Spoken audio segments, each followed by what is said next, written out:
the point is that René Descartes arrives at his famous cogito ergo sum, I think therefore I am, as the solution to a problem. And I will claim that it's not really a solution. What it is a license to not solve the problem. But the problem is Descartes realized that he could establish personally almost none of the things that he believed to be true.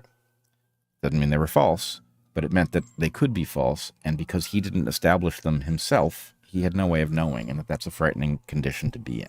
And you can laugh at this. You can imagine that he's worrying over nothing, because how much do you really need to establish, in order to know that that's a wall? I am assuming that photons are real, that they are bouncing off it in a way that the lens in my eye can resolve them on the retina, and my brain can process the images, and I can establish none of these things. But you know what? It's a wall. So yep. That's why I think therefore I am is good enough. It's like, look, don't worry so much. You think do you exist? Yeah. How else would you be thinking, right? It's not a proof, but it's sufficient. It's a tautology that allows you to move on to things that are liable to be more productive.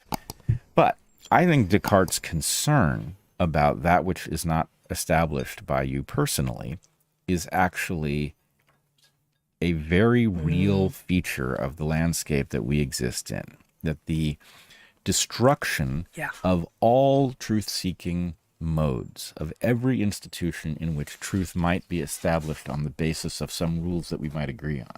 Science is a good way of establishing truth.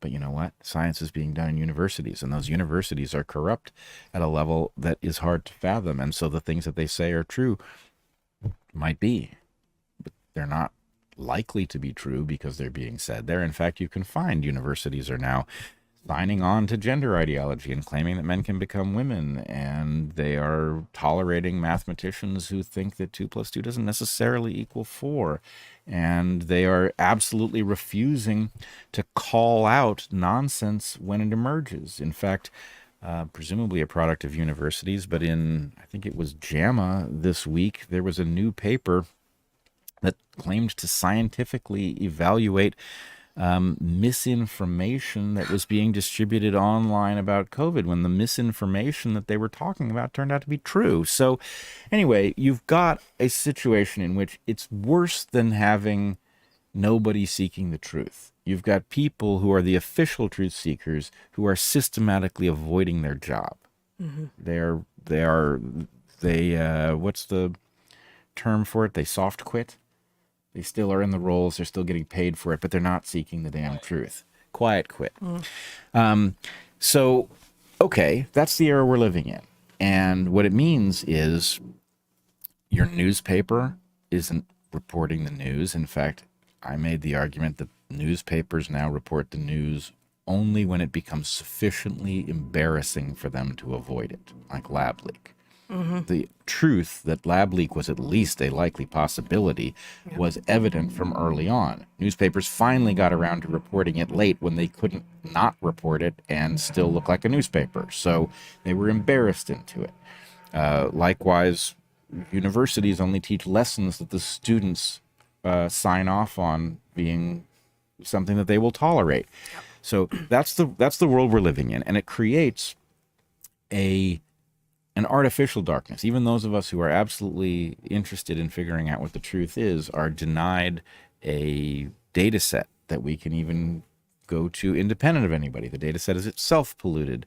And this problem, I believe, you can see it with respect to COVID, because we now have enough of these cases where we have embarrassed the authorities into grudgingly acknowledging that there was, the FDA now says, oh yes, doctors do have the right to prescribe ivermectin. Always did. Really? No, you actually got in the way of it. You blocked it at the pharmacy, and you couldn't convince the doctors that it didn't work, and then you blocked it at the pharmacy. You started confiscating it at the border. And so anyway... It's working, though. They're convincing people. Sure. Yeah. But my point is, okay, you see it in COVID. You can see the level of bullshit that we are drenched in by the so-called authorities and truth seekers. The problem is, those fools who did this to our truth-seeking mechanism have invited an absolutely unholy disaster that we are now beginning to see. And I want to point specifically to the Lahaina fire in Maui and the hypotheses of various conspiracies that are now circulating. I don't know. I have watched a certain amount of this stuff, and I find it very, very spooky. On the other hand, the problem is what am I to think? On the one hand, would I put it past certain members of society to start a fire in which people would be burned alive in order to make bank on a real estate land grab? No, I know there are people who are that demonic. In fact, I watched them during COVID deny people treatment that would have saved them. That's why I called the Pierre Corey episode The Crime of the Century, because we literally had a medicine that was safe and effective, and it was being denied to patients who we were told it was our obligation to protect. That's incredibly cynical, and it resulted in a huge amount of human suffering that was totally avoidable. So I know there are people this bad. Do I think they wouldn't do it over real estate? No. Do I think they wouldn't do it in Hawaii? No. So do I think they couldn't do it? In this case, maybe I do think that, but I wouldn't put it past them. And if I wouldn't put it past them, and maybe I just haven't thought hard enough to figure out how it would be accomplished in this case, maybe I'm missing it, and maybe I'll be persuaded next week that it did happen. But the point is, the right way to deal with the complexities of a world like ours is to have truth seekers who are rewarded when they're good at it, so that we get better and better at figuring out what the truth is, no matter how bizarre it is, no matter how unpleasant it is. And when you sabotage truth seeking because you've got some private opportunity that depends on nobody being in a position to call you out, you create a dark age. This isn't an accidental falling into a dark age. This is an artificial dark age in which nobody, in my opinion, assuming the conspiracy theories are wrong, and I don't think all of them will be, but there's a question about, is the fire organic? I think so. Did these people whose religion seems to be let no crisis go to waste, did they immediately recognize that there was an opportunity and jump on it? And so that's why all sorts of things seem conspiratorial. I don't know, but here's my point. We don't have truth-seeking because it was sabotaged. It was sabotaged by people with narrow interests in selling shit or making political gains that they wouldn't have been able to make if we were able to figure out what was going on. So the reasons that truth-seeking was sabotaged are not hard to find. The degree to which it's been sabotaged is pretty shocking, but if you paid attention during COVID, it's undeniable. Yeah. The truth was absolutely hidden. And the only reason that we now have a decent grasp on a bunch of it is that a small number of people refused to go along with it. They were top-notch in many cases, and they were able to bring these through a mechanism like podcasting that was sufficiently unregulated that even the attempts to shut down these discussions didn't work. That's not the way truth-seeking is supposed to be done. But if we have to do it that way, so be it. Yeah. I mean, I think it's fascinating that the focus on dis, and malinformation, by which we and many others have been censored, sometimes silenced, shut down, demonetized, all of this, shows up at a moment of this quickening in terms of the breakdown of Cartesian reality. Right, because it is exactly at this moment that those who are still believing what they are told, what comes out of the box from their favorite anchors on the networks that have existed for many, many decades, and how could they possibly be wrong now? Those people are being fed stories about how anyone who doesn't believe the talking heads on the networks that have existed forever are engaging in lies, misinformation, disinformation, malinformation. And it's perfectly timed. And there are a lot of things that are perfectly timed these days, and maybe it's just because everything is happening at once. But it is beyond alarming, disconcerting to say the least, beyond alarming to watch natural disasters and have one of the first thoughts be, what is actually happening? What is actually happening, and how could I find out? So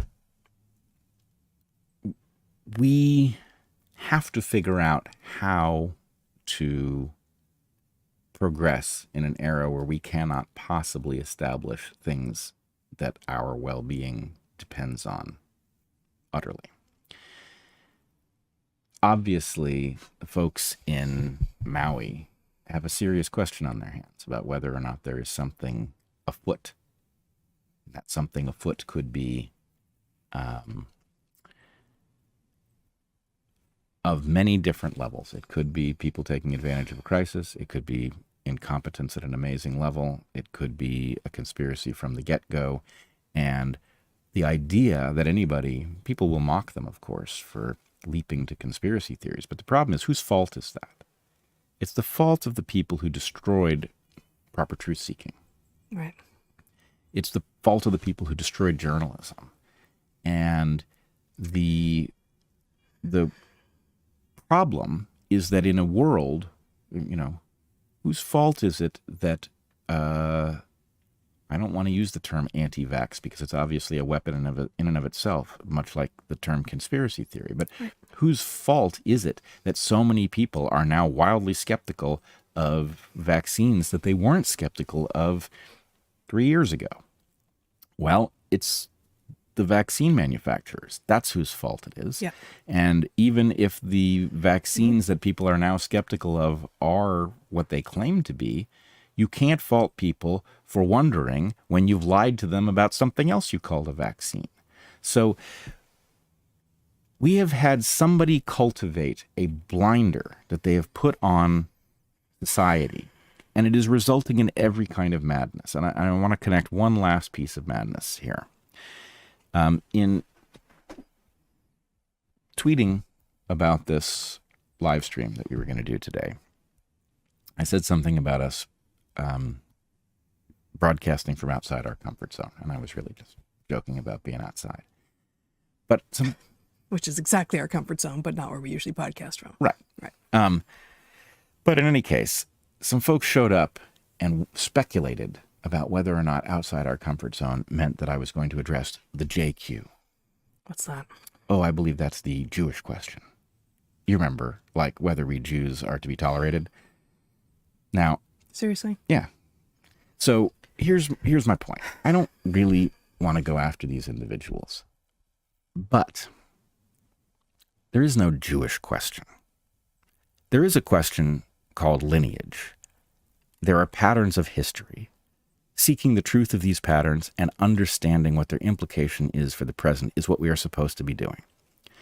Treating this as some lineage which is suspect in some people's minds in a completely predictable way, right? This is a feature of history. There's a reason that people go after Jews when history takes a certain turn. We will come back to this in the future. But my point is that Cartesian crisis that was created presumably by cynical, powerful people who enlarged their slice of the pie at the expense of the total size of the pie, who externalized harm onto others in order to make a profit. Those people are now exposing us to all manner of dangers. Truth-seeking is what allowed us to navigate, and they are now exposing us to everything from the inability to navigate a public health crisis because our public health authorities are obviously on the take and unreliable, to a revival of anti-Semitism, and we all know where this goes, right? What is the Jewish question? Right? That is now being discussed as if we're all supposed to be pondering it, as if it's a real question. So anyway. It's dangerous times. It's dangerous times. And the final thing I will say is on the narrow question of what took place in Maui what things look like on the ground. I am going to do a live podcast later today. I think people will want to tune in.